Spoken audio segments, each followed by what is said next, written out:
Bonjour à toutes et à tous et bienvenue à ce débat intitulé Justice climatique, justice sociale, que peuvent les villes? Avec nous la maire socialiste de Paris, Anne Hidalgo, la maire écologiste de Poitiers, Léonore Monconduit, et va bientôt arriver le maire communiste de Villejuif, Pierre Garzon. Également avec nous Éric Piolle, le maire écologiste de Grenoble, qui nous a envoyé plusieurs messages vidéo car il ne pouvait pas être présent, mais tenait à participer à la fête de l'humanité autrement. L'objectif de ce débat est d'interroger les maires de gauche élus ou réélus en 2020 au sujet de deux des priorités des citoyens de ce pays, assurer l'avenir de la planète et de l'espèce humaine, tout en assurant la justice sociale. Ces deux objectifs se nourrissent-ils facilement? L'un peut-il aller sans l'autre? Comment lutter contre la pollution sans défavoriser les plus précaires, qui sont souvent les premières victimes de la pollution d'ailleurs? Comment développer les transports, le logement et l'alimentation écologique et sociale accessibles à tous? Comment, à l'échelle d'une ville, lutter contre le réchauffement climatique, évidemment? Comment arbitrer aussi parfois entre le besoin de nature en ville et la nécessité de construire du logement social? C'est ce que nous allons voir ensemble aujourd'hui et nous allons tout de suite commencer avec un message vidéo d'Éric Piolle, maire de Grenoble, à propos de la nécessité d'allier lutte environnementale et justice sociale. D'abord, merci aussi de m'inviter puisque j'ai l'habitude de participer à la fête de l'humanité chaque année. Et donc là, c'est évidemment frustrant pour tout le monde. Donc c'est intéressant de trouver d'autres formes pour faire exister ces débats. Pour moi, en fait, l'écologie, c'est l'alliance du social et de l'environnemental. C'est un regard sur nos politiques publiques, sur nos actions collectives, sur nos actions même individuelles, qui lie une triple nécessité, garantir des sécurités du quotidien, sur la mobilité, le logement, l'alimentation, c'est chérir les biens communs et le vivant, deuxième point, et puis c'est nourrir notre désir de sens, notre fraternité, notre envie de faire ensemble, c'est le troisième point. Et donc, en fait, une écologie sociale, pour moi, c'est un pléonasme. L'écologie, elle est forcément sociale et environnementale. Lutter contre les inégalités sociales sans prendre en compte la question écologique, c'est un peu juste s'occuper des conséquences, mais pas aller au cœur du système, parce que c'est les mêmes systèmes de prédation, ce même néolibéralisme qui vient broyer les ressources de la planète et broyer les liens humains, broyer les humains même. Et donc finalement, il vaut mieux remonter à la source et traiter les deux à la fois. De même qu'on pourrait avoir l'illusion de certains, on voit les néolibéraux qui disent on va régler la question climatique, mais sans toucher au capital, sans toucher aux rapports sociaux, sans toucher à l'organisation du travail, c'est un leurre, parce que évidemment, ça ne peut pas arriver. C'est les mêmes mécanismes de prédation qui opèrent à la fois sur la planète et sur les humains. Pour allier donc l'environnemental et le social. Un projet de gauche, un projet humaniste, allie forcément justice sociale et justice climatique. Mais concrètement, comment à l'échelle des villes cela peut se concrétiser? Alors Anne Hidalgo, vous êtes maire socialiste de Paris depuis 2014. Et quelles mesures concrètes sont mises à Paris pour allier ces deux types de justice, donc climatique et sociale, dans une commune aussi dense et peuplée que Paris? On pense spontanément notamment à la question des transports et la question du logement. D'abord, oui, bien sûr que l'écologie et le social, ça va ensemble, et que l'écologie est un humanisme, ou alors c'est de la poudre aux yeux, ou alors c'est juste une façon de dire qu'on s'intéresse à la planète et pas aux humains. Donc pour moi, c'est absolument incompatible de ne pas lier les deux. Alors, comment à l'échelle d'une ville, et une ville, c'est un territoire qui est à la fois sur le plan démocratique intéressant parce qu'on est à échelle humaine, à portée de regard des citoyens. Comment à l'échelle d'un territoire, comme les villes, on peut avancer? Je crois que ce sont les territoires pertinents. Et par exemple, pour ce qui nous concerne, ici à Paris, on a travaillé d'abord dans une alliance très très large, une coalition. Ma candidature, celle de mes collègues qui sont ici et que je veux saluer, le maire du 20e arrondissement, qui vient, lui, de la société civile et du social, puisqu'il était justement en charge des plus démunis et notamment au SAMU social de Paris, avec Yann Brossat, qui lui vient du Parti communiste et qui est mon adjoint au logement, avec Laurence Patrice, qui, elle, prend un autre sujet. On va dire que ça n'a peut-être pas grand-chose à voir avec l'écologie, quoique je pense que l'écologie doit s'intéresser aussi à l'histoire et la mémoire. Elle est en charge de la mémoire. Audrey Pulvar, qui vient aussi de la société civile et qui, elle, est en charge de l'alimentation, et Jacques Baudrier, qui vient du Parti communiste et qui, lui, est en charge justement des travaux. Et dans les travaux, dans l'aménagement, la transformation de la ville, il y a évidemment l'adaptation et la transformation de la ville au regard des changements climatiques. Donc, on a travaillé sur d'abord le socle, l'écologie. C'est un sujet incontournable. Nous ne pouvons plus, nous sommes la dernière génération en responsabilité qui peut agir, qui peut poser des actes pour permettre aux générations suivantes de pouvoir imaginer leur vie sur Terre. Et donc, l'écologie comme socle, mais évidemment l'écologie au service de l'humain, au service des biens communs et au service notamment des plus fragiles qui sont les plus vulnérables. Donc, nous avons dans notre proposition aux Parisiens travaillé sur comment transformer la ville du point de vue de ses infrastructures, mobilité, les pistes cyclables, des places, de l'espace reconquis sur la voiture. Nous avons travaillé sur comment faire en sorte que cette transition écologique s'inscrive durablement. On a également des propositions sur la question de l'énergie, comment on va pouvoir faire en sorte qu'on dispose d'énergie renouvelable, recyclable, et ça a un effet évidemment sur la question du pouvoir d'achat, notamment des plus modestes. Et en même temps, on a travaillé sur comment faire en sorte que ceux qui habitent la ville soient celles et ceux qui d'abord la font fonctionner, c'est-à-dire les catégories populaires, les classes moyennes, tous ceux qui travaillent dans les services publics, mais aussi dans les services marchands. Et on a vu combien, dans cette crise du Covid, ceux qu'on a appelés vraiment les premières lignes qui étaient au front étaient absolument indispensables et combien ils habitent loin des centres-villes. Et donc la politique du logement est un élément crucial, bien sûr, et doit se conjuguer à égalité avec l'impératif écologique. Et en plus, la politique du logement que porte Yann, elle est aussi un moteur de la transition écologique puisqu'il y a toute la rénovation énergétique et la construction aussi de logements neufs. Et puis on a voulu aussi mettre des sujets qui sont au cœur de l'écologie, du pouvoir d'achat, donc de la question sociale, l'alimentation.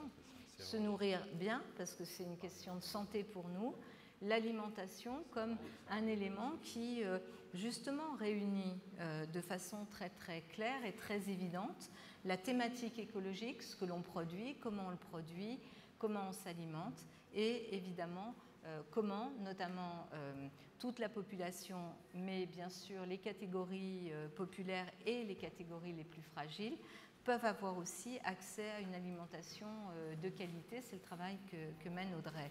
Donc ce travail-là est fait en croisant en permanence les regards, les projets, parce qu'ils sont interdépendants. Et la mobilité, pour nous, qui est un sujet évidemment crucial dans une métropole comme la métropole parisienne, nous l'avons abordé là aussi sous l'angle du service public. Il n'y a pas de moyens de transport, je dirais, plus économes, plus bien communs que les transports en commun, avec un sujet qui est le sujet de l'extension de ces transports en commun, donc ça veut dire des investissements dans le prolongement du tramway, dans ce qu'on appelle le Grand Paris Express, ces lignes de métro qui doivent irriguer toute la métropole, mais aussi la gratuité.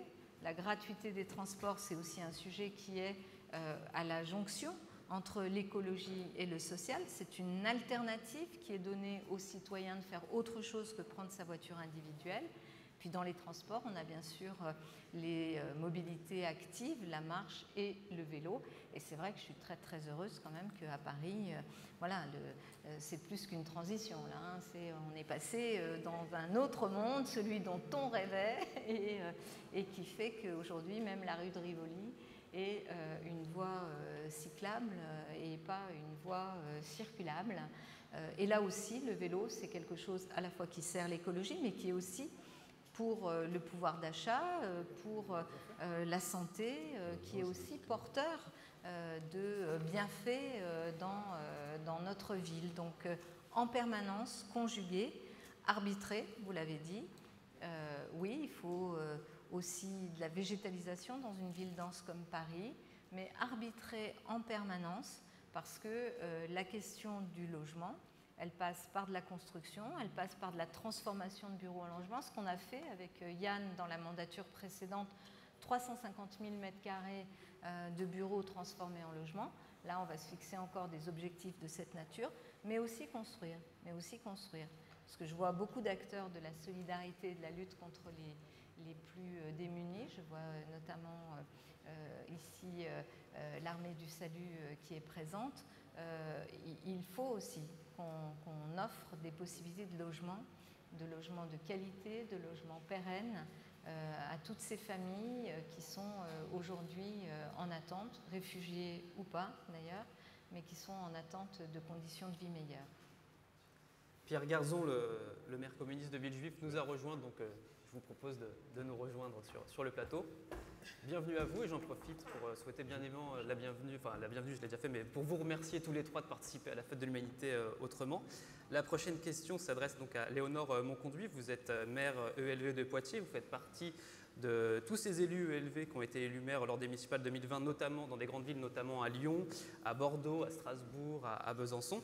Quand on entend parfois parler d'écologie punitive, aussi parfois par des grands pollueurs qui n'en ont rien à faire de massacrer la planète et qui tentent de décrédibiliser le combat écologiste, parfois par les populations les plus fragiles aussi, pour qui l'accès à des pratiques éco-responsables est plus difficile car c'est parfois plus cher, que ce soit pour la voiture par exemple ou pour la nourriture. Comment une ville peut-elle œuvrer à ne pas opposer, c'était une des grandes questions lors du mouvement des Gilets jaunes, à ne pas opposer la fin du monde et la fin du mois et au contraire allier les deux combats? Bonsoir, merci beaucoup pour votre invitation. Alors la question est très large et pas simple, je ne sais pas combien de temps on a. Mais l'un des angles par lequel... Alors tout d'abord, j'ai été, vous avez signalé, je suis ELV, mais j'ai été élue au sein d'une démarche qui s'appelle Poitiers Collectif, qui était soutenue par... C'était un large rassemblement citoyen et soutenu par plusieurs partis, donc ELV, mais aussi Génération S, le Parti communiste, etc. Donc je défends aussi les couleurs du rassemblement qui nous ont pris l'énergie et qui valaient le coup, parce qu'on a vraiment une dynamique très chouette à Poitiers qui se nourrit de divers historiques politiques. Voilà. Pour répondre à votre question, moi je pense que comment concilier fin du monde et fin du mois, en gros, en tout cas comment ne pas les opposer, moi j'y réponds par notamment le service public. Alors un exemple, c'est qu'on pourrait dire que par exemple manger mieux, alors manger des produits bio, locaux, etc. Effectivement au supermarché c'est plus cher d'acheter des produits bio, ou au marché d'acheter des produits bio, c'est encore plus cher que des produits conventionnels. Comment on s'en sort pour que tout le monde ait accès à une nourriture de qualité? C'est par la commande publique, par le service public, par le fait de faire des cantines, par exemple, la restauration collective au sens large, un levier vraiment majeur et massif qui est accessible à tout le monde, pour le coup, pour avoir accès à une nourriture de qualité. Donc c'est un exemple, mais du coup c'est la force publique qui prend en charge le fait de mettre tout le monde à égalité face aux inégalités qui existent encore dans le secteur privé lorsqu'on achète soi-même son alimentation, par exemple. Un autre exemple, alors la mobilité n'est pas tout à fait le même... c'est pas les mêmes enjeux dans une ville moyenne comme Poitiers et dans une ville comme Paris, mais par exemple aujourd'hui à Poitiers, la plupart des gens utilisent leur voiture individuelle parce qu'ils n'ont pas le choix. Et le bus est perçu comme un moyen de transport de pauvres, pour la faire courte, quoi. Et nous, au contraire, on veut soutenir massivement le redéveloppement du bus, et du train et des mobilités collectives au sens large comme la voie d'avenir pour le transport écologique. Et donc, ça va avec un changement de regard sur qu'est-ce qui est un transport vertueux et qu'est-ce qui ne l'est pas. Et un changement de regard avec qui emprunte ces transports aussi. Et nous, ce qu'on souhaite, c'est que le bus ne soit plus perçu comme un transport par défaut, mais comme un choix aussi confortable que la voiture en termes de confort de déplacement, d'horaire, etc. Et donc, c'est par le service public qu'on conduit, je pense, à l'égalité de toutes et de tous devant un quotidien plus écologique. Alors, Pierre Garzon, vous êtes maire PCF de Villejuif. Vous voulez réhabiliter l'ensemble des logements sociaux de la ville en l'espace de 2 mandats. Le logement social, est-ce que c'est la meilleure garantie d'empêcher le marché de dicter les prix? Et deuxième question, le logement isolé par la puissance publique, est-ce que c'est aussi une garantie écologique? Bonsoir d'abord, et excusez-moi du retard et merci à l'Humanité de cette invitation. Effectivement, la liste que j'ai conduite, qui est aussi celle d'un rassemblement, est la jonction des 2 aspirations qui sont l'objet du débat, celle à pouvoir vivre de son travail dignement, fièrement et sans compter les bouts de ficelle en fin de mois, et de l'autre, pouvoir se projeter pour soi et pour ses enfants dans la ville de demain, qu'elle soit respirable et vivable. Et évidemment, on a parlé de vagues écologiques, je pense que c'est les deux vagues, la vague de la colère sociale et la vague écologique, qui cherchent à se superposer, à s'amplifier, à rentrer en résonance, qui est en jeu dans notre affaire et dans les responsabilités que nous avons portées les uns les autres, avec des villes certes différentes, mais néanmoins où ces deux aspirations se rencontrent et interrogent les choix de société qui sont faits. Très clairement pour nous, le symbole que vous donnez, qui est plus qu'un symbole, parce que c'est un vécu des gens de s'engager sur 2 mandats à travailler, à réunir les conditions d'une réhabilitation du parc social de la ville, qui est historiquement important à Villejuif et qui est un enjeu indispensable pour pouvoir maintenir des populations aux revenus modestes aux portes de Paris, pour ne pas contribuer à les chasser un peu plus qu'elles ne l'ont été dans le passé par la loi du marché, et donc de pouvoir, avec le salaire d'aide-soignante, d'infirmière, parce qu'on a 3 hôpitaux sur la ville, donc celles qu'on a applaudi beaucoup, mais qui, du point de vue des fins de mois, ne sont pas très justement récompensées de leur travail et de leur mérite, pouvoir continuer de vivre à Villejuif parce qu'elles habitent le logement social. Donc déjà, le premier enjeu, c'est de maintenir le logement social et de ne pas avoir un marché qui, du fait de l'arrivée du métro, cannibalise le foncier villejuifois, rachète le logement social à la faveur des lois qui se sont succédées et qui permettent de vendre le logement social alors qu'on en aurait besoin de beaucoup plus, pas de beaucoup moins.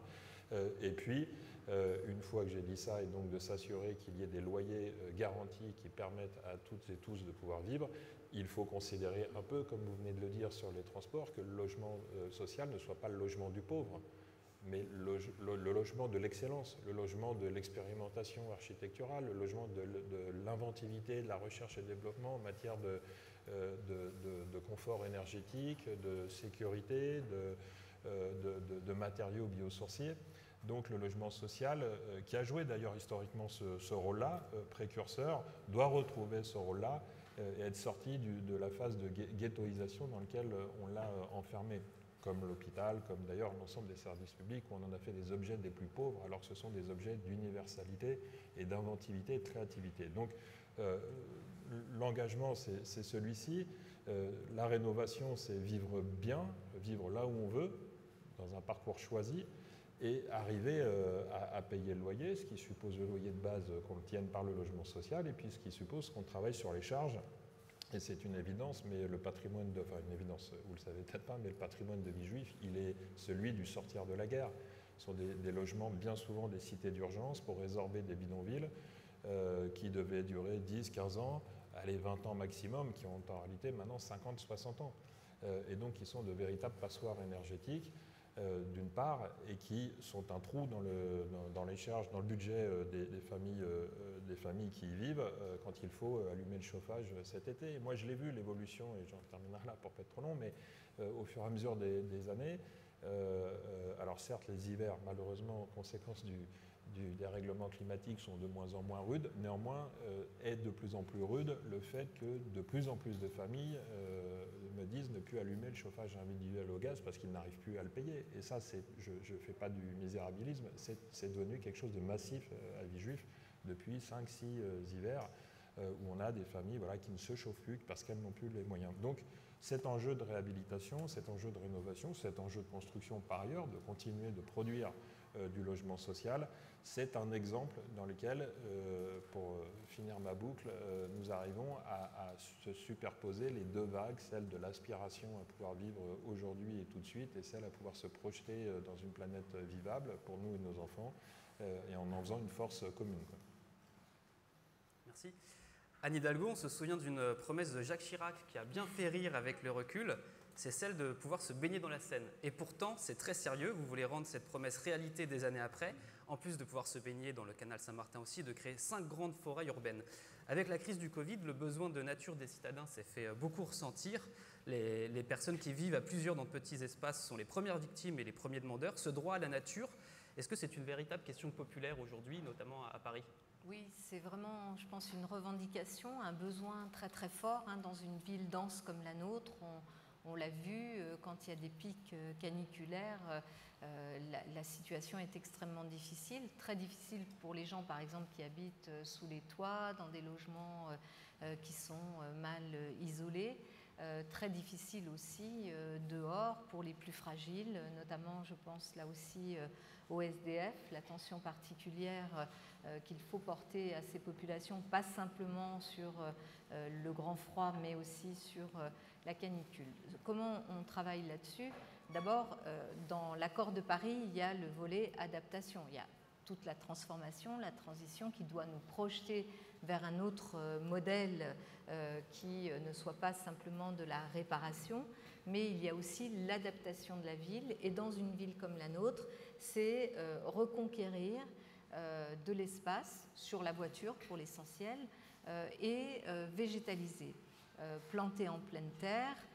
Et donc nous avons ces projets de forêts urbaines qui vont démarrer, se déployer, des grands projets aussi de végétalisation d'espaces verts très, très ouverts dans des quartiers populaires, puisque là aussi on est dans cette idée. Il y a un quartier ici qui est le quartier de la Porte de la Chapelle, qui a beaucoup fait parler de lui, dans lequel nous avons créé dans la mandature précédente un grand parc, 6 hectares, et il y a un projet d'aménagement qui ne sera pas un projet urbain, mais vraiment de végétalisation de la Porte de la Chapelle, sur lequel nous allons nous engager dans cette mandature, et bien sûr des plantations partout, pour rafraîchir, créer des îlots de fraîcheur. Et dans les îlots de fraîcheur, dans le rafraîchissement de la ville, il y a bien sûr redécouvrir le rapport à l'eau. Ça a été un combat que tout le monde a vu, même pour les non-parisiens dans la mandature précédente, reconquérir les quais de Seine, supprimer une autoroute urbaine pour en faire un espace de promenade. C'est à la fois un sujet lié à la lutte contre la pollution, mais aussi à la récupération d'espaces de fraîcheur au bord du fleuve, et je crois que ça a bien fonctionné.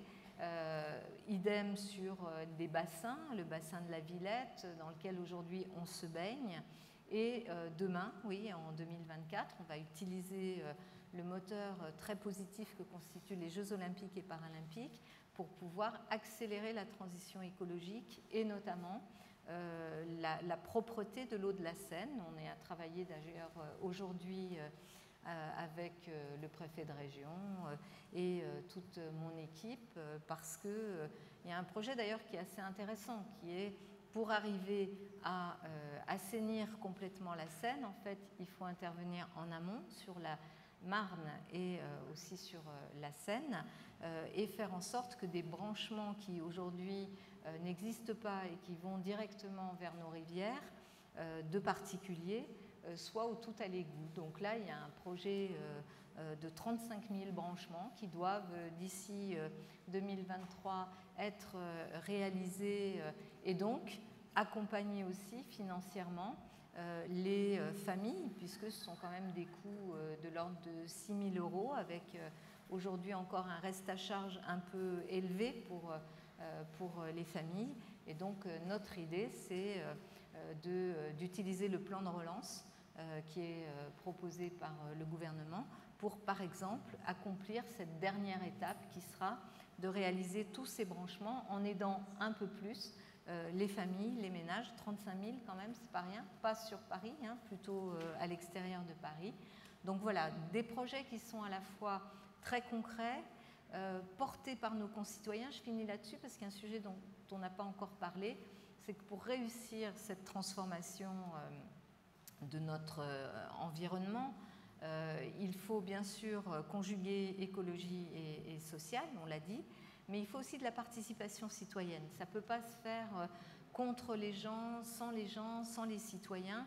Et on voit bien dans tous les projets justement de végétalisation, on a beaucoup de projets qui viennent du budget participatif. On a un budget participatif très conséquent, il était déjà très conséquent, on va le passer à 1/4 du budget d'investissement de la ville, donc c'est plusieurs centaines de millions d'euros chaque année qui sont décidés par les citoyens.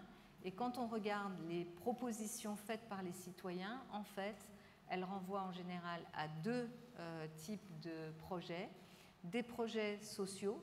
Venir en aide aux plus démunis, ça fait partie des projets qu'on voit remonter le plus, et végétaliser et planter et avoir un nouveau rapport à la nature en ville. Donc voilà, il faut ajouter à ce qu'on a dit tout à l'heure la participation citoyenne qui en fait n'est pas du tout un frein mais plutôt un moteur pour aller vers cette végétalisation et cette ville plus respirable, moins stressante, dans laquelle finalement notre santé soit mieux prise en compte.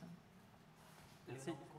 Excuse-moi, parce que Éric Piolle est toujours avec nous. Nous allons écouter une nouvelle vidéo du maire ELV de Grenoble au sujet des mesures concrètes qui ont été mises en place et qui vont l'être dans les jours qui viennent pour allier justice climatique et justice sociale.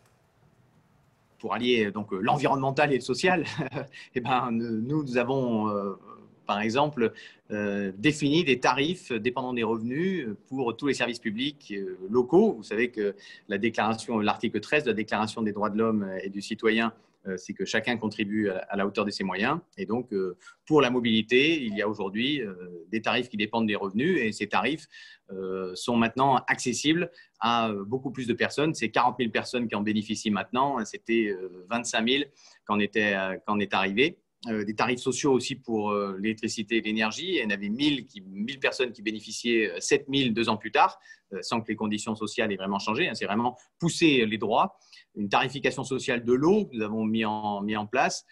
Et pour l'eau et pour la mobilité, nous accédons, nous demandons l'autorisation aux habitantes et aux habitants d'accéder à leur dossier CAF. Et donc, ils n'ont pas tous les mois à venir poser leurs papiers et finalement essayer de faire amende honorable et dire oui, j'ai besoin d'aide. C'est des droits poussés. Nous sommes membres de la communauté et donc nous avons des droits qui sont poussés, qu'on n'est pas obligé de venir exiger. Donc ça, c'est un exemple. Un autre exemple, c'est évidemment la politique autour du logement. On le sait, le travail sur les charges, sur la construction de logements sociaux, sur la rénovation des logements sociaux améliore grandement le couple loyer plus charge. Et donc, c'est bon pour la planète, c'est bon pour l'emploi, mais c'est bon également pour les questions sociales et le reste à vivre des locataires. Nombre de vos homologues écologistes ont déclaré l'état d'urgence climatique dans leur ville. Alors, est-ce que vous avez fait la même chose et que pensez-vous de cette mesure, notamment car on le sait que les premières victimes du réchauffement climatique sont les plus pauvres. Comment lutter à l'échelle d'une ville? Vous avez notamment prévu de faire en sorte que le patrimoine municipal soit à énergie positive, qu'il produise plus et qu'il ne consomme, en plus d'atteindre l'autonomie alimentaire dans le Grand Poitiers pour une production locale accessible à tous, une ville jardinée, un territoire nourricier. Et je crois aussi savoir, si on ouvre la question aussi aux réfugiés climatiques à l'échelle mondiale, vous comptez faire de Poitiers une ville d'accueil pour les réfugiés climatiques, c'est ça? Oui, c'est large. Il y a beaucoup de questions en ligne. Pour répondre à votre première question, on a fait le choix. Alors, je comprends complètement les choix de mes collègues, notamment Jeanne Barséguian à Strasbourg et je ne sais plus qui d'autres ont fait le choix de déclarer l'état d'urgence climatique comme une première mesure parce que ça a une portée symbolique évidemment très forte. C'est-à-dire que maintenant, ça marque le fait que maintenant, l'écologie sera prise en compte dans l'ensemble des politiques et que ce sera un prisme indépassable, enfin incontournable en tout cas. Moi, nous n'avons pas fait ce choix avec mon équipe, et j'ai oublié de mentionner d'ailleurs mon adjoint Quentin Plinguet à la jeunesse qui est présent aussi, parce que l'état d'urgence implique que c'est un état qui pourra avoir une fin. Or, malheureusement, le dérèglement climatique, nous n'en verrons pas la fin. En tout cas, pas notre génération, c'est évident, et c'est un horizon avec lequel il faut composer. Et quoi qu'on fasse maintenant, alors nous sommes la dernière génération à pouvoir agir, oui, mais il est trop tard en fait. Et notre avenir va être marqué, qu'on le veuille ou non, par le changement climatique. Alors il ne s'agit pas de dire qu'on va tous mourir et que c'est horrible et que c'est affreux, mais il faut prendre ça en compte foncièrement dans l'horizon politique qu'on construit, et notamment pour les jeunes générations, pour nos enfants, pour nos petits-enfants. Et donc toujours lutter contre le réchauffement climatique, le dérèglement climatique, parce que ce n'est pas la même chose qu'on se réchauffe de 1, 2, 5, 10 degrés. On ne vivra pas du tout les mêmes conséquences, et en particulier les plus vulnérables à l'échelle mondiale, mais aussi s'adapter. Construire la résilience des territoires, c'est tenir compte avec lucidité du fait que notre avenir va être comme ça. Donc l'état d'urgence, c'est pas comme l'état d'urgence sanitaire, on espère que la fin sera le plus rapide possible. Par rapport aux autres, alors il y a beaucoup d'exemples dans ce que vous évoquez, mais en effet, pour saisir sur les réfugiés climatiques, c'est un statut qui n'existe pas encore à l'échelle mondiale. Or, on sait très clairement aujourd'hui qu'il y a déjà beaucoup de réfugiés qui sont considérés comme qu'on met dans la case réfugiés économiques, alors qu'en fait, ce sont des réfugiés climatiques parce qu'ils ne peuvent plus exercer leur métier parce que les conditions climatiques ont changé. Je pense par exemple sur les métiers qui sont liés autour du Sahel ou du Sahara sur la désertification. On ne peut plus exercer un métier de paysan aujourd'hui parce que les terres sont plus cultivables. Et donc, faire de Poitiers une ville d'accueil des réfugiés climatiques, c'est une idée qu'on a portée pendant la campagne, plutôt pour faire un plaidoyer pour la reconnaissance de ce statut-là, en partenariat avec les organisations, notamment au niveau international, qui portent cette idée-là. Et pour m'attarder sur un deuxième exemple rapidement, qui n'a rien à voir, sur le patrimoine à énergie positive, en effet, on a déjà lancé les diagnostics et c'est également quelque chose qu'on va présenter au titre du plan de relance parce qu'on est assez convaincu de la force de l'exemplarité et on peut demander aux particuliers, aux entreprises de faire des efforts sur le fait de rénover leur bâtiment, d'avoir une performance énergétique très forte, mais je pense que le message ne sera jamais aussi fort que si on le porte, nous, politiques, au niveau de nos politiques publiques. Et donc faire en sorte que chacun des bâtiments qu'on rénovera ou qu'on construira, soit à énergie positive, c'est-à-dire qu'ils produisent plus d'énergie qu'ils n'en consomment, c'est un message, je pense, le plus fort possible qu'on peut envoyer à nos concitoyens et aux entreprises du territoire et aux acteurs aussi, aux collectivités partenaires, pour avoir un effet d'entraînement, je l'espère, et puis évidemment réduire l'impact carbone de la collectivité à terme. Merci. Pierre Garzon, nous sortons d'une canicule dans le pays, il fait chaud aujourd'hui, ça va remonter la semaine prochaine. Que peuvent les villes contre ce phénomène, ou au moins pour le rendre plus supportable? Il est prouvé que planter des arbres en ville, cela permet de faire baisser la température de plusieurs degrés dans la ville en question. Et justement, à Villejuif comme à Paris d'ailleurs, vous voulez planter un arbre pour chaque naissance dans la commune. Nous aussi. Nous aussi, Poitiers aussi. Nous aussi d'ailleurs. Convergence autour des arbres à chaque naissance. Bon, évidemment, le symbole, il est assez évident d'abord, parce qu'on parle beaucoup des mesures à mettre en œuvre, mais je pense qu'on n'en a pas fini du débat politique pour saisir à la fois la situation dans laquelle on est, et il y a toute une série de mesures dont on évalue leur efficacité à l'aune du débat que l'on a sur l'enjeu climatique et l'enjeu social, mais je pense qu'il y a encore beaucoup de chemin à faire pour conjuguer les deux et continuer et poursuivre le débat des jeunes générations aux plus anciens sur ce qu'il convient de faire dès maintenant et pour ne pas opposer l'un à l'autre, la fin de moi à la fin du monde, l'attitude quand je suis consommateur, de l'attitude quand je suis producteur, etc., ou citoyen. Sur l'enjeu de contribuer à avoir des îlots de fraîcheur, il est pareil, il a été au cœur des débats et par l'expérience. Nos groupes scolaires à Villejuif, globalement, le dernier groupe qu'on ait construit du fait des moyens de notre ville, il date à peu près d'il y a 25 ans.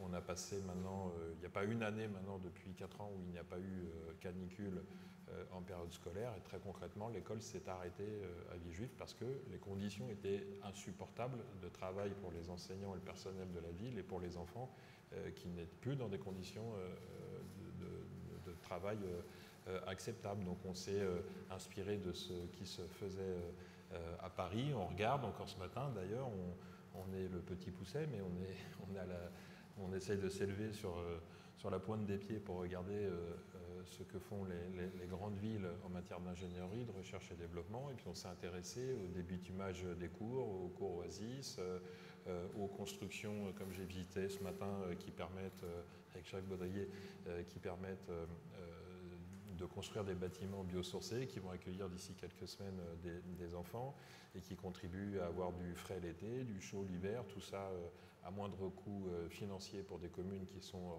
très exsangues. Il faudra en parler aussi parce que ça va faire partie de la bataille écologique aussi, de leur donner des moyens aux communes.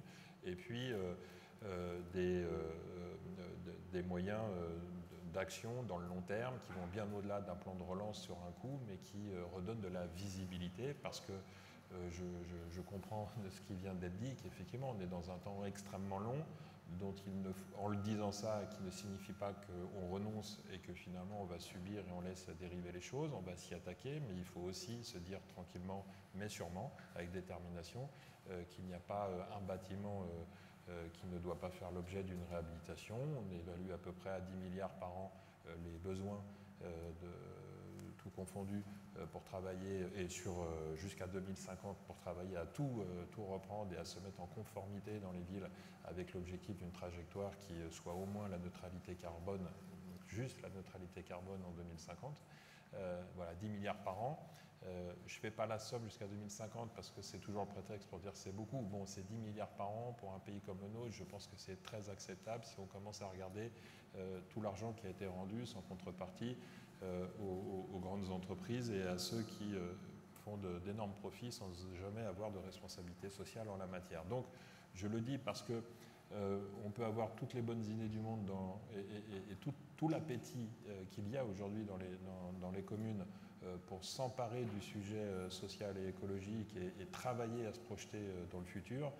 Néanmoins, ça ne peut pas reposer seulement que sur le comportement individuel. Il faut un investissement public, ça a été dit, il faut un service public qui se conforme et soit conforté dans ses orientations pour travailler à cette réorientation des politiques publiques dans notre pays, qui se donne des objectifs chiffrés, datés, qui rendent concret tout ce que l'on se dit pour ne pas passer de COP en COP ou d'urgence à déclaration d'urgence à déclaration d'urgence sans jamais finalement véritablement voir venir les choses de manière structurelle, en profondeur, et pas seulement par l'épiphénomène ou par l'exemple. Donc voilà, oui, bien sûr, donc pour revenir, des arbres, des plantations d'arbres, travailler à regarder des solutions qui, sur nos routes, nous permettent de favoriser la marche à pied tout en se dégageant du bitume tel qu'on l'a connu jusqu'à aujourd'hui. Et puis évidemment, il y a un symbole très fort avec ces naissances, c'est d'associer la structure familiale à un objectif autour de l'arbre, de la fraîcheur, de la planète, de la vie. Ça nous semblait évident, et dans la construction qu'on avait eue citoyenne, c'était une des propositions qui était venue par le public, par les citoyens qui étaient venus préparer le programme assez rapidement et assez intuitivement et assez massivement. Juste un mot d'ailleurs sur cette question de la citoyenneté, c'est revenu dans tous les propos. Je pense que cette question de la mobilisation citoyenne, c'est ce qui rend pertinent l'échelon communal. Il y a un peu deux approches. L'une qui nous plombe les bottes, c'est de dire pour changer le climat sur la planète, il faut que toute la planète en même temps change les choses, sinon on n'y arrivera pas, parce que pourquoi moi, pas les autres, et voilà. Alors ça, c'est une façon de repousser le débat au calendrier grec.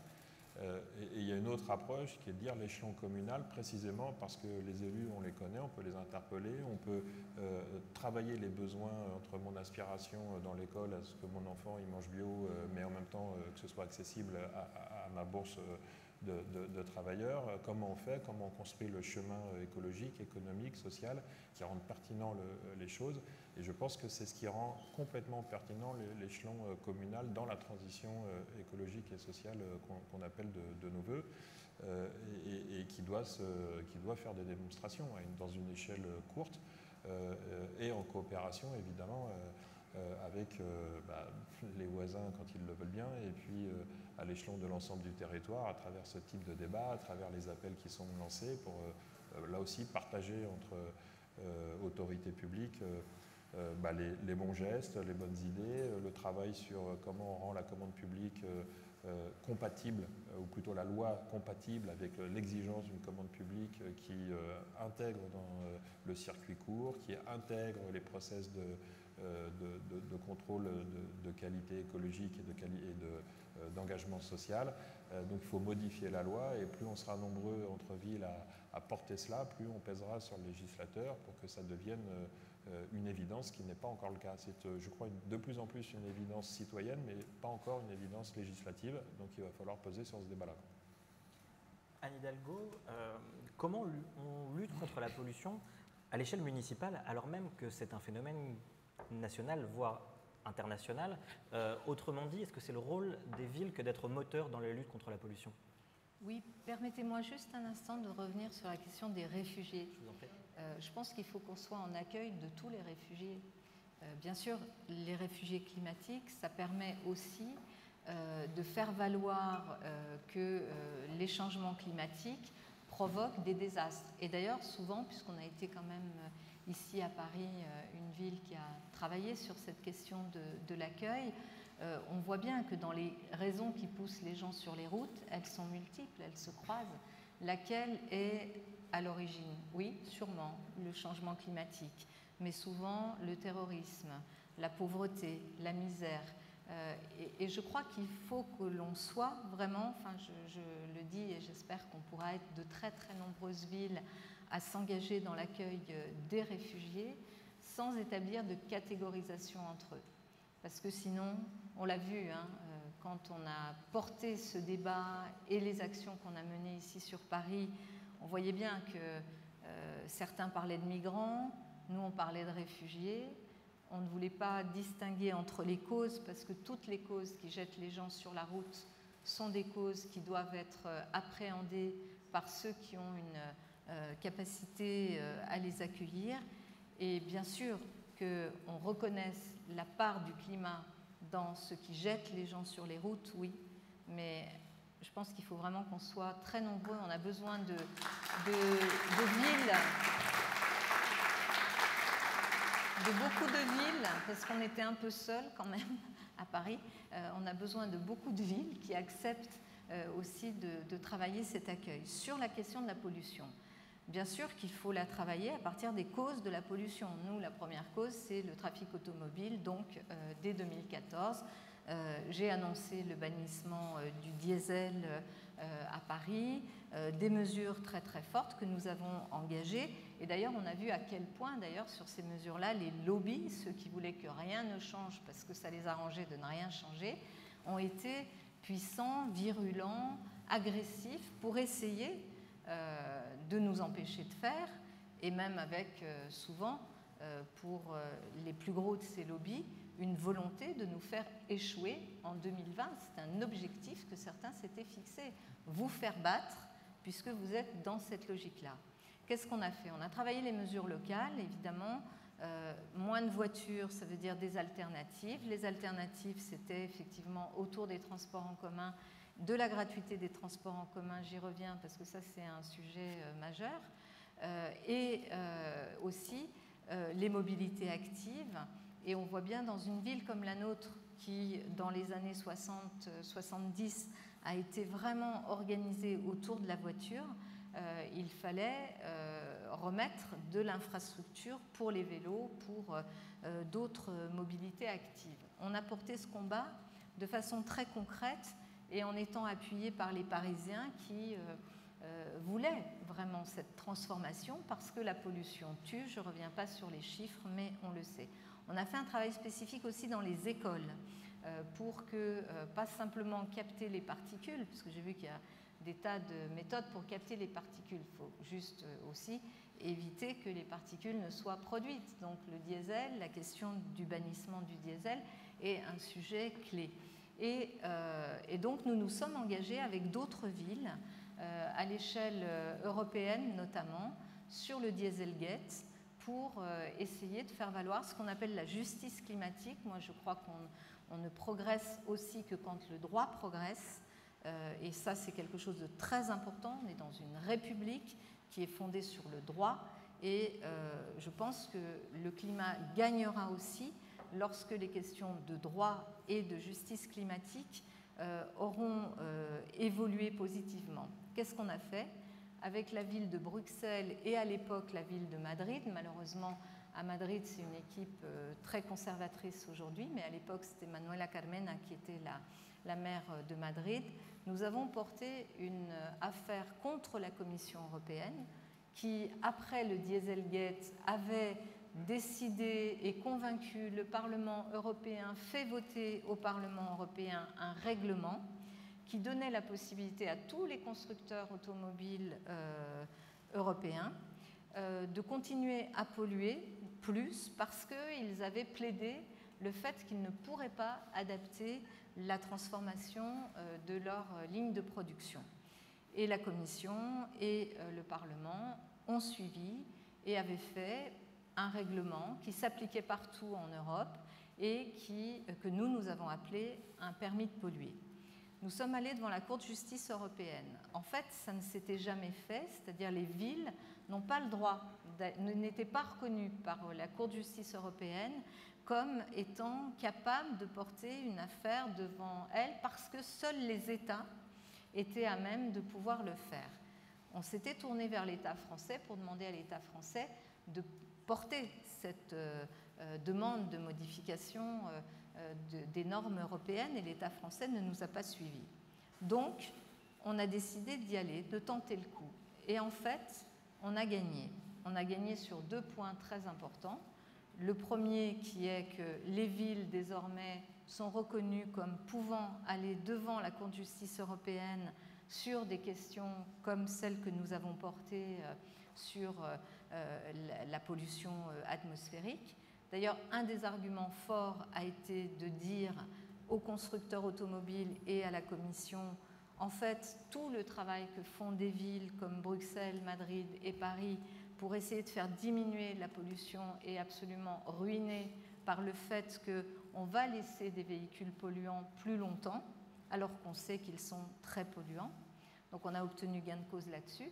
Et on a obtenu gain de cause sur le fond, puisque la Commission a été mise en demeure de travailler un nouveau texte, une nouvelle norme, et que cette norme va être présentée prochainement, là, dans les semaines qui viennent, devant le Parlement européen.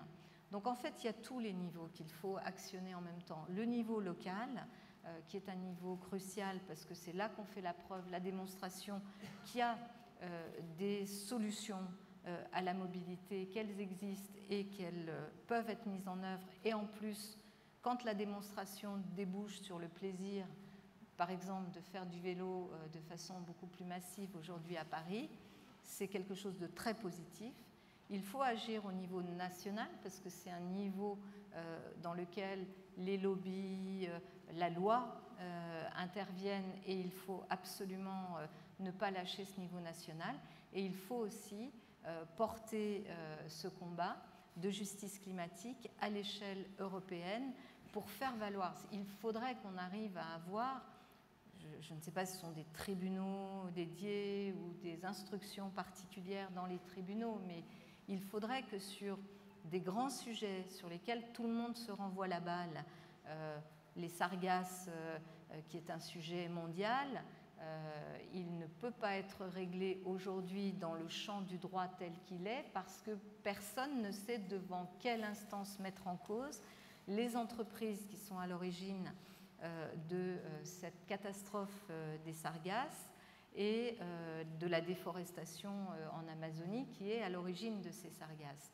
Alors, il y a des biais, notamment qui existent avec un article de la Convention européenne des droits de l'homme qui lie santé et environnement à droits humains, qui est l'article 8 sur lequel beaucoup d'actions en justice au niveau international sont portées, mais on voit bien qu'on atteint les limites et qu'il faut vraiment pousser le droit pour qu'il y ait des voies de recours, des endroits, des lieux où les pollueurs ou ceux qui laissent les pollueurs prospérer puissent être jugés pour les conséquences de leur pollution. Nous avons un troisième message, une troisième et dernière vidéo d'Éric Piolle, le maire de Grenoble, justement au sujet de la lutte contre la pollution à Grenoble. Dans le livre qu'ont coécrit Marie Toussaint et Priscilla Ludowski, c'est finalement les drames de pollution sont des drames qui touchent en premier lieu les milieux populaires. On le voit encore à Paris en ce moment avec l'affaire Lafarge. Et donc, évidemment, les questions environnementales viennent toujours peser d'abord sur les populations les plus précaires. Donc, cette lutte contre la pollution est un enjeu majeur, un enjeu pour la justice climatique, un enjeu pour la justice contre les pollueurs. À un moment où on est attaqué, au contraire, par les traités de libre-échange où les multinationales voudraient pouvoir attaquer les collectivités quand on fait atteinte à leurs profits. Et donc, ces questions-là sont centrales. dans la pollution, les zones à faible émission les plus larges possibles, qui intègrent donc les quartiers populaires sont centrales. Le développement de l'offre de transport en commun, c'est central. Le développement du vélo, parce que le vélo est un moyen de locomotion qui est le moins cher de tous et qui en plus est bon pour notre santé. Nous avons lancé des stages de remise en selle. Et ces stages de remise en selle, ils sont particulièrement fréquentés, notamment par une majorité de femmes issues de milieux populaires. Il y a une question que nous voulons vous poser à tous les trois, même si vous êtes bien évidemment libre d'intervenir sur tous les sujets et de rebondir sur les réponses de chacun, ce que vous avez déjà fait. Cette question, c'est celle du financement. Le Covid a mis à mal les finances des collectivités et des années d'austérité imposées par les gouvernements successifs ont aussi obligé les communes à des efforts budgétaires gigantesques. Dans ce contexte, est-ce qu'il peut y avoir une tentation de ne plus lier environnement et social? Et surtout, comment financer le tout alors que les communes ont de moins en moins d'autonomie fiscale? Pierre Garzon, comment, par exemple, on finance la gratuité progressive ou totale des transports, par exemple, et en quoi c'est à la fois social et écologique? Alors, il y a beaucoup de questions en une. J'ai un peu abordé le sujet. Effectivement, il y a un enjeu qui serait de ne pas considérer que le plan de relance suffirait au regard des enjeux qui sont posés devant nous. D'abord parce que les critères et les objectifs qui sont assignés sont encore complètement discutables. Et d'autre part parce que plus qu'un plan de relance, c'est un plan de soutien et qui, pour moi, ne tient pas compte du fait que depuis des décennies, on a durablement amputé les budgets des communes, des départements, des différents territoires et que nous payons aussi ces politiques d'austérité, ces politiques de rationnement de la dépense publique alors qu'elles sont historiquement, et notamment les collectivités locales, la majeure partie de l'investissement utile à la réponse aux besoins des populations. Et donc on ne doit pas s'abriter derrière ce plan de relance qui est effectivement indispensable et souhaitable sans aborder sur le fond la capacité, je l'ai dit, à se projeter pas sur 2-3 ans mais sur 20 ans, 30 ans, 40 ans et se dire qu'on sorte de ces politiques qui privent les communes en particulier et les départements de pouvoir mener les politiques utiles aux populations et utiles aux besoins écologiques qui sont l'objet de ce débat et précisément en n'opposant pas l'un à l'autre ou en disant on ferait l'un et puis on verra après pour l'autre, quel que soit le sens dans lequel on prend, mais précisément en se disant on doit aborder le sujet de fond qui est vivre aujourd'hui et demain, comme je l'ai dit, avec un service public fort qui rende possible cette exigence de politique. Sur les transports, il y a un enjeu précisément d'investissement massif qui ne peut pas être reporté. On voit bien que, comme étant cycliste, je prends plaisir à aller faire du vélo à Paris, mais je le fais d'autant plus quand même facilement que je peux aussi me dire que je peux poser mon vélo, prendre le métro. À quelques kilomètres, je ne suis pas très loin à Villejuif, à quelques kilomètres de cela, ça n'est pas encore possible. Le taux de motorisation est extrêmement élevé parce que les investissements publics n'ont pas été au rendez-vous du développement des transports. Heureusement, je suis dans un département en chantier et heureusement, le plus grand chantier de ce département, c'est la construction du métro qui a été évoqué, le Grand Paris Express, qui est précisément à la fois le plus grand chantier d'ambition écologique parce que ça va permettre de soustraire massivement des voitures, des routes pour aller sur son lieu de travail, son lieu de formation ou tout simplement pouvoir aller de banlieue en banlieue faire ses actes administratifs dans les préfectures.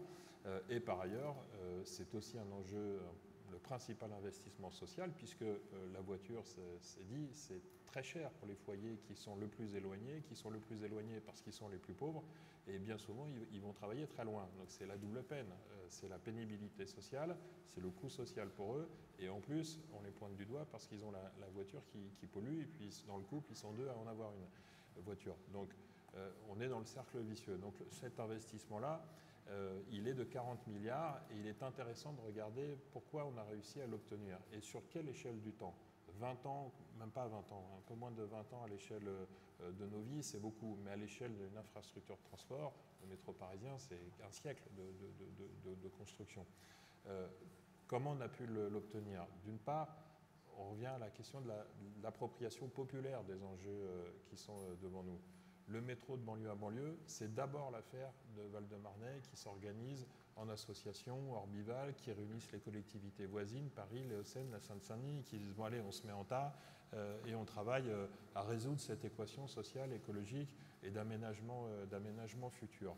Et puis on le met entre les mains des populations. Et puis des dizaines de milliers de citoyens ont signé les pétitions, sont venus en rassemblement, ont dessiné le trait du métro. Pour ceux qui ont un peu suivi cette affaire-là à l'époque, vous aviez deux types de métro. Vous aviez le métro qui reliait les grands centres d'affaires, avec 3 stations, 4 stations, allez, et je suis à peine caricatural. Et l'enjeu, c'était de déplacer très vite le londonien pour qu'il arrive à l'aéroport, qu'il aille très vite à la Défense, qu'il reparte très vite, je ne sais pas où. Et l'autre métro, dessiné par les gens, qui lui prenait le temps de s'arrêter dans le quartier qui n'est pas desservi, où il n'y a pas de ligne de bus, qui reliait la plateforme aéroportuaire un peu plus loin, où il y a des milliers de travailleurs, je pense à Orly. Bref, on a dessiné un métro utile aux gens. Et donc s'il est utile aux gens, il est utile à quitter la voiture, il est utile à quitter l'objet qui aujourd'hui est un objet qui pèse sur le budget et qui pèse sur le réchauffement climatique. Et puis, ça n'a pas suffi, il a fallu réfléchir au financement. Parce qu'évidemment, comme tous ces projets, à chaque fois qu'ils sont soumis et remis entre les mains de l'État, bien souvent, ils peuvent faire l'objet d'arbitrage au gré des évolutions et du temps, dans lequel on va commencer à piocher par-ci, par-là, le milliard qui manque pour aller le mettre dans le ministère d'à côté. Et donc, une des intelligences, je crois, et qui peuvent servir d'exemple pour le reste et dans les grandes villes de notre pays, c'est de sanctuariser, de dédier des financements qui ont de mécaniques vertueuses qu'ils sont spécifiquement dédiés à la construction d'un métro et donc à une réponse écologique aux enjeux de notre temps dans les grandes villes qui souffrent de sous-équipement en matière de transport collectif. Et je parlais de financement vertueux parce que pour partie, il s'attaque à ce qui est générateur de déplacement automobile. Je pense à la taxe sur les hypermarchés, les parkings d'hypermarchés. On sait bien que le développement en France, les 2200 hypermarchés avec des surfaces énormes de voitures sont des appels toujours plus à la consommation débridée et puis surtout à l'utilisation de la voiture parce que pour aller acheter ce qu'il faut pour le repas du soir, on prend sa voiture et on va faire à plusieurs kilomètres ce que l'on pourrait faire à proximité pour peu que l'on ait défendu un aménagement vertueux dans les villes de petits commerces et des moyens de transport qui permettent de concilier dans une journée toutes les phases de la journée, qu'est le travail, aller à l'école, faire les courses et tout ça en quelques heures. Et donc, ces impôts, c'est quasiment, donc, à la fin, ces taxes, je disais, ont de cela de vertueuse, qu'elles ciblent précisément ce qui est générateur d'usage inconsidéré du véhicule, du diesel ou autre, qui contribuent à des aménagements qui défigurent nos régions, qui contribuent à un étalement urbain qui est totalement incompatible avec ce que l'on sait aujourd'hui du besoin de sauvegarder des espaces demain de forêt, aujourd'hui de terres agricoles ou que sais-je, et qui permettent précisément d'imaginer une ville où se répartissent les fonctions pour qu'on évite ces constructions post-guerre où on met les emplois à la Défense, on met les travailleurs en Seine-Saint-Denis, en Val-de-Marne, et puis on se demande après comment ils font pour aller de l'un à l'autre sans avoir donné les moyens de le faire autrement que par le véhicule personnel et motorisé. Donc c'est un enjeu, je crois, de modélisation.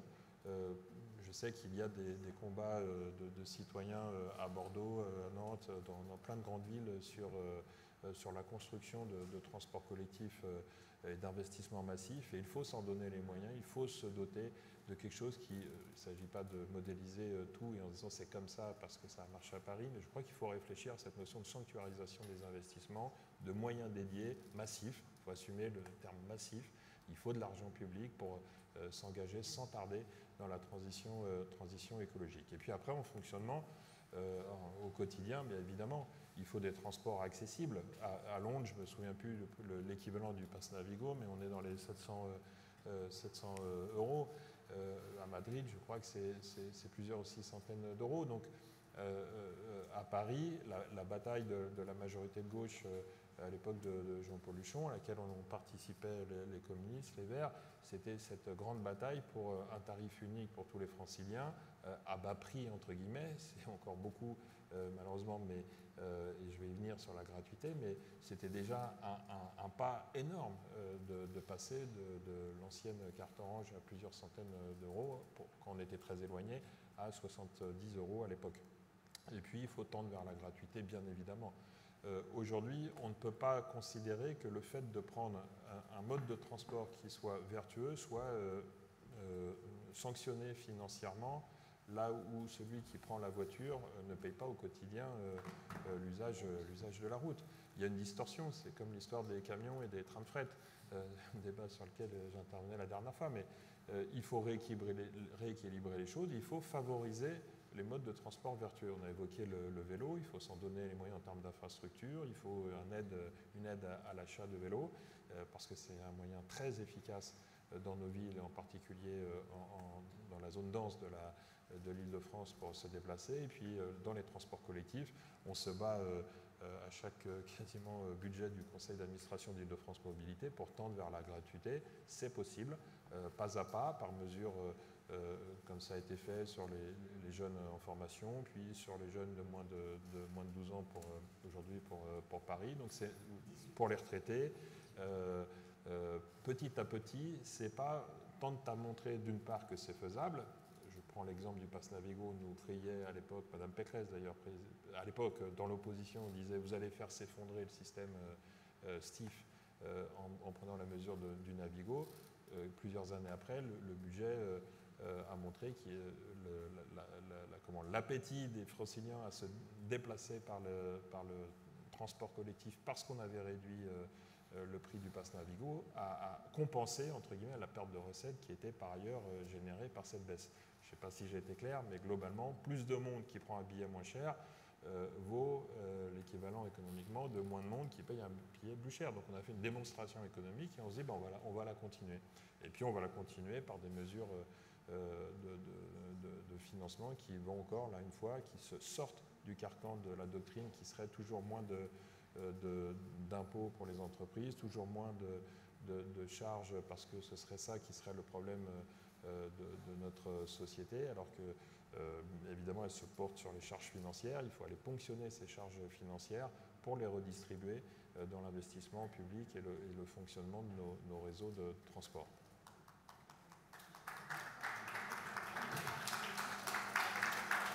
Alors, Léonore Monconduit, sur une autre thématique qui est un élément de votre programme, le bio dans les cantines. Il y a une idée tenace, le bio ça coûterait cher. Comment on fait d'ici la fin de votre mandat pour financer cette mesure?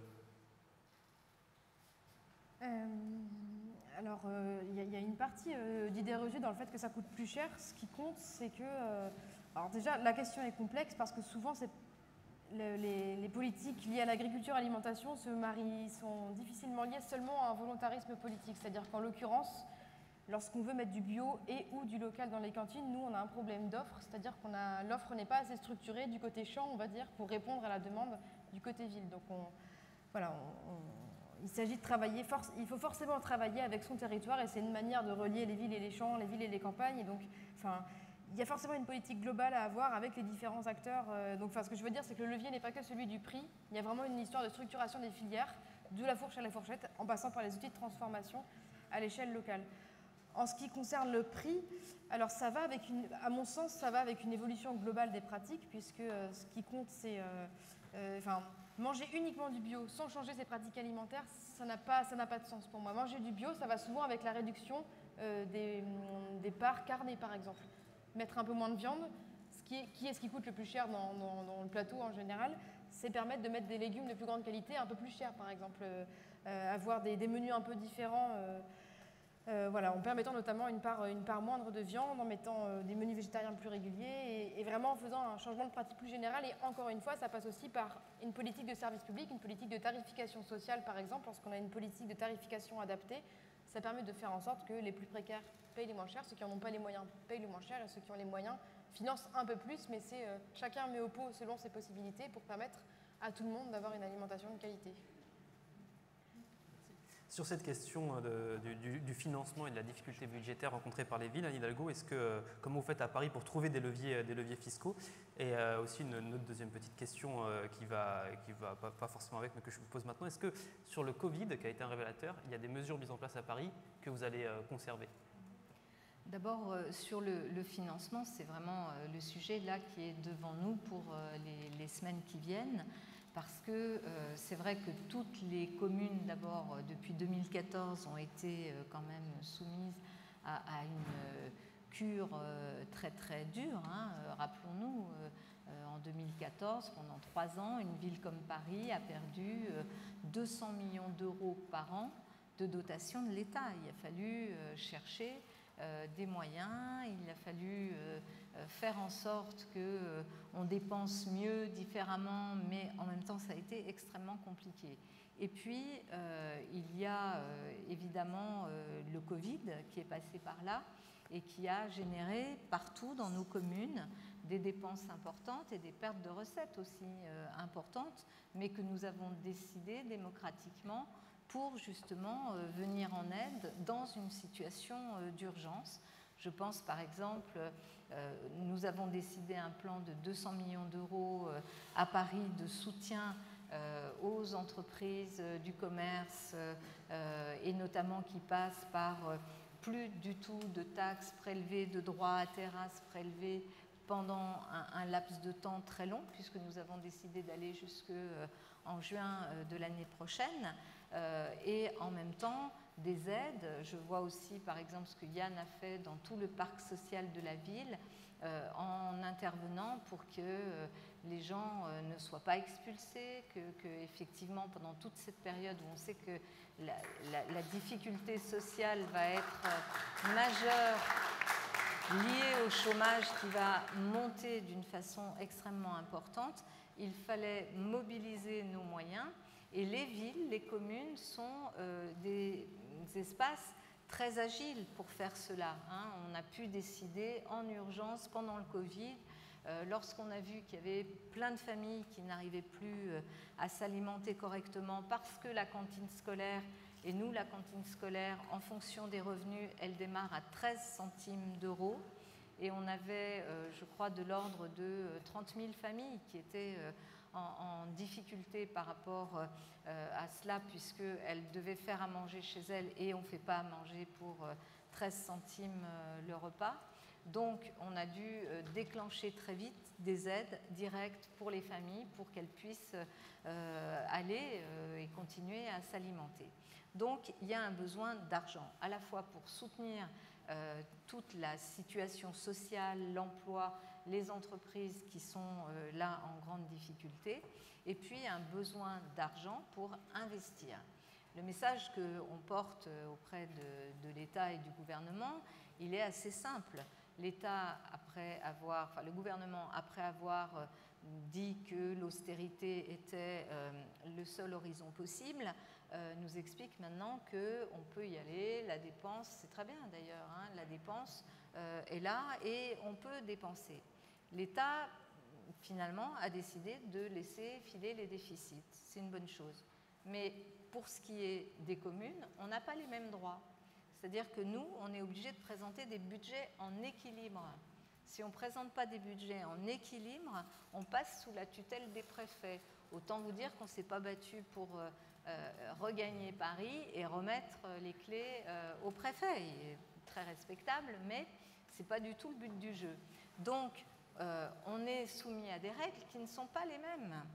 Et le message, le dialogue qu'on a aujourd'hui avec l'État et le gouvernement, à l'échelle qui est la nôtre, c'est de dire qu'il faut considérer que toutes ces dépenses Covid qui viennent quand même, c'est de l'ordre quasiment de 600 millions d'euros sur Paris, rien que là, en 2020. Que toutes ces sommes-là qui ont été nécessaires, indispensables, qui étaient une réponse qu'il fallait apporter dans l'urgence, soient peut-être considérées comme n'impactant pas le budget tel que normalement il doit pouvoir se construire. Parce que si nous n'avons pas des règles spécifiques qui intègre ces budgets et ces dépenses très importantes et particulières, qu'est-ce qui va se passer? Les collectivités ne pourront plus investir. Or, si on n'investit pas là, on ne sortira pas du tout de la crise. Et d'ailleurs, le gouvernement le sait, l'État le sait, puisque 70% de l'investissement public est porté par les collectivités territoriales, essentiellement par les communes.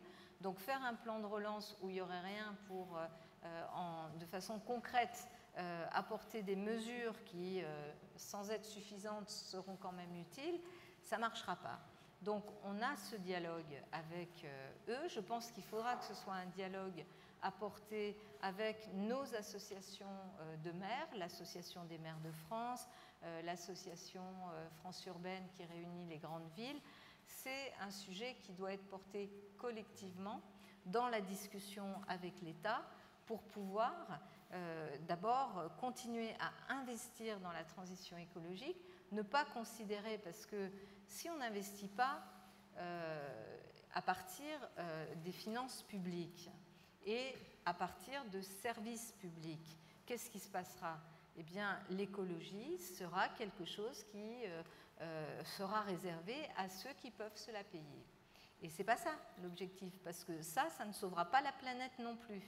Et en plus, ça va générer des conflits encore supplémentaires, des inégalités qui ne cessent de se creuser. Donc on voit bien qu'il est absolument indispensable d'utiliser ce levier que sont les communes et les collectivités locales. Ce n'est pas du tout ce qui a été pour l'instant décidé. Quand on regarde comment le plan de relance, et on en parlait cet après-midi avec le préfet de région, est en train de s'installer, il n'y a pas une ligne directe vers les collectivités. Il y a une ligne directe d'aide aux entreprises, mais il n'y a pas du tout une ligne directe qui permettrait aux collectivités, sur la base des projets déjà existants, de bénéficier d'un apport de financement de l'État, en fait de l'Europe, pour venir soutenir l'activité. Donc ça reste à conquérir. Je pense que c'est vraiment le sujet qu'il va nous falloir porter de façon très collective pour pouvoir justement faire cette transition écologique et tenir compte de cette circonstance exceptionnelle qui a conduit toutes les communes à faire des dépenses, mais qui imaginaient qu'on ne les ait pas faites. Parce que c'est aussi comme ça qu'il faut raisonner. Imaginons qu'on n'ait pas accompagné à Paris avec toutes les associations, avec l'État aussi, mais les personnes sans domicile fixe, on a distribué 17 000 repas par jour pendant la période du confinement. Enfin, pas la ville, c'est avec tout le réseau associatif et État. Si on n'avait pas fait ça, si on n'avait pas rajouté chacun, et la ville en particulier, au pot pour sortir de cette situation, il se serait passé quoi? On aurait laissé mourir les gens de faim? On aurait...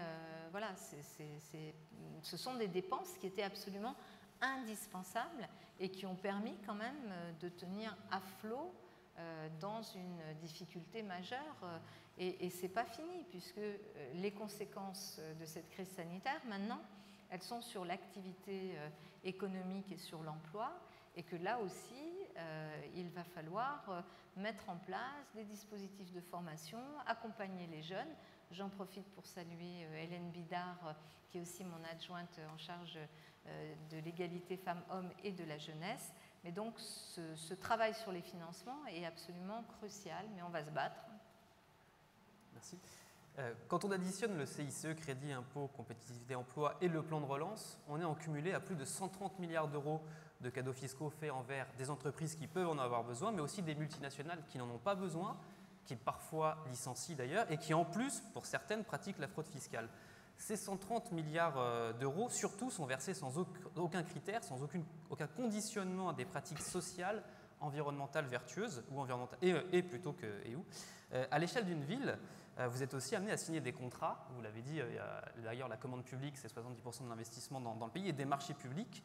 Comment est-ce qu'à Paris, à Poitiers, à Villejuif, vous conditionnez ou non cette commande publique ou tous les services publics de la ville à des critères socio-environnementaux, à la fois comme levier pour les populations, les usagers, les écoliers, etc., et comme moyen, comme levier pour réaliser cette transition écologique et sociale? Peut-être Léonore Monconduit pour commencer. Oui, alors effectivement, le levier de la commande publique est un levier majeur, mais là encore, on n'a pas tout à fait les marges de manœuvre qu'on voudrait, puisque c'est extrêmement régulé. Et on ne peut pas mettre des critères pour favoriser les produits locaux, par exemple. Enfin, pas directement. On est obligé de faire de l'inventivité un peu juridique pour essayer de favoriser les types d'entreprises, les types de produits qu'on souhaite soutenir. Alors, dans notre programme pour Poitiers, il y a plusieurs dimensions. Dans ce qu'on peut intégrer dans les clauses des marchés publics, et un certain nombre étaient déjà mis en œuvre d'ailleurs, il y a les clauses sociales, et notamment des marchés réservés pour favoriser les entreprises d'insertion qui permettent aux personnes les plus précaires de retrouver un emploi par un dispositif adapté. Donc on a la chance à Poitiers d'avoir déjà des marchés réservés très importants et qui nous permettent de développer. Et on veut développer des nouveaux services en associant étroitement les associations d'insertion qui existent déjà sur le territoire. Je pense par exemple, on veut développer un service de couches lavables, bien les faire prendre en charge par des entreprises d'insertion. Ça fait partie des leviers, de même que pour la végétalisation, ça demande plus d'entretien. On peut recourir à des emplois d'insertion qui permettent d'allier justement le social et l'environnemental. Donc il y a les clauses sociales et les marchés réservés pour l'insertion. Il y a ensuite les clauses environnementales. Là encore, c'est extrêmement technique, ça demande des compétences au sein des collectivités qu'on n'a pas toujours. Mais comment mettre en place des clauses environnementales assez fortes pour favoriser les produits et les entreprises qui ont des pratiques vertueuses en matière environnementale, en matière d'impact carbone, etc. Et puis il y a aussi des champs sur lesquels on souhaite être pionnier et qui n'existent pas toujours, qui demandent vraiment d'inventer aussi, de monter en compétence au sein des collectivités. Je pense en particulier, un exemple, nous on souhaite vraiment favoriser la prise en compte de la bientraitance animale dans les marchés publics. C'est un champ qui existe très peu, sur lesquels il y a peu de labellisation par exemple qui existe, il y a peu de critères externes sur lesquels s'accrocher et qui demandent à développer un champ pionnier à l'intérieur de la collectivité pour faire en sorte que ce qu'on commande par exemple dans le cadre des cantines, puisqu'on en parlait, ça respecte un certain nombre de critères liés à la bientraitance animale dans les pratiques de production alimentaire. Donc, il y a plein de leviers dont il faut se saisir, mais c'est souvent très technique, on n'a pas toujours les compétences et l'État, la loi ne nous permet pas tout à fait de faire ce qu'on veut. C'est très séduisant sur l'approche, mais en réalité c'est assez difficile à mettre en œuvre derrière. Très très rapidement, Pierre Garzon, peut-être si vous avez, il nous reste 1 minute, si vous avez 30 secondes sur cette question. 30 secondes. Alors 15 sur la question d'avant et 15 sur celle-ci. 15, un exemple du plan de relance. Il y a 2 jours, j'ai été félicité par le nouveau préfet qui me recevait comme nouveau maire, on n'avait pas pu se voir avant. Et un exemple du double discours. D'un côté, donc, qu'est-ce que vous voulez dans le plan de relance qui rentrerait dans vos besoins d'investissement, qu'est-ce qu'on peut faire pour vous aider? Fin de repas. Au fait, vous avez dépassé le pacte de Cahors, vous me devez 1,5 million. Une des choses qu'il faut très vite revendiquer, il faut dynamiter le pacte de Cahors parce que c'est celui qui dynamite la capacité des villes à pouvoir faire fonctionner le service public. Voilà, ça 15 secondes. 15 secondes sur ce qu'il a dit pour dire que je partage, c'est un des grands enjeux. Il faut transformer les règles et la loi. Elles ont été conçues pour favoriser le moindre prix, le moindre coût, au détriment du social, de l'écologique. Ça a été écrit par les grands groupes, toute cette structure de raisonnement qui aujourd'hui guide les codes des marchés. Donc il faut là aussi le dynamiter.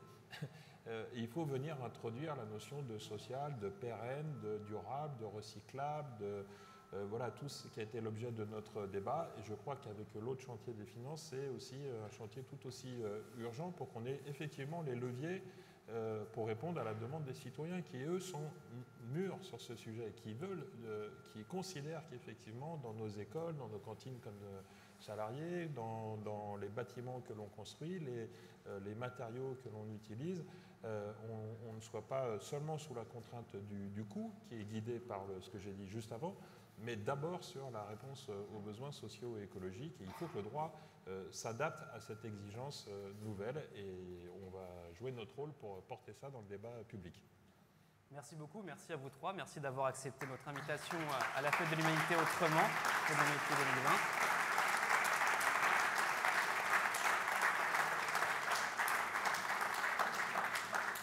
Merci pour ce débat. Bon courage pour la transition écologique et sociale à